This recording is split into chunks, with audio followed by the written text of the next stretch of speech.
এখন পর্যন্ত আমাদের কোনো শব্দ কেউ নেয় নাই, খোঁজ খবর কেউ নেয় নাই। আমরা খাইয়ে আছি, না খাইয়ে আছি, বা কিভাবে আমাদের দিনকাল কাটতেছে এ পর্যন্ত কোনো প্রশাসনিক লোকও আসে নাই, এবং অন্তর্বর্তী সরকারের উপদেষ্টাদের মধ্যে কেউ এই খোঁজ খবর নেয় নাই এই পর্যন্ত। আমরা এই যে যতদিন পর্যন্ত দাবি না মানবে ততদিন আমরা এখান থেকে যাব না। মৃত্যুর পর্যন্ত আমরা অপেক্ষা করব। না না, আমাদের অন্য কোনো দাবি নেই। বস্তিবাসীর দাবি আর হলো শহীদ পরিবারের দাবিটা হলো শহীদ পরিবারের বাসস্থান, কর্মস্থান সবগুলো দেওয়ার জন্য।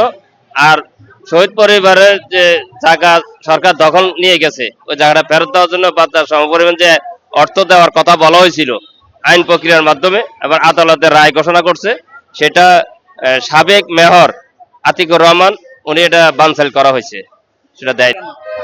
শুনতেছে না, আমাদের হয়তো এমন কোনো লোক নাই ওদের কাছে আমাদের খবরটা পৌঁছানোর জন্য।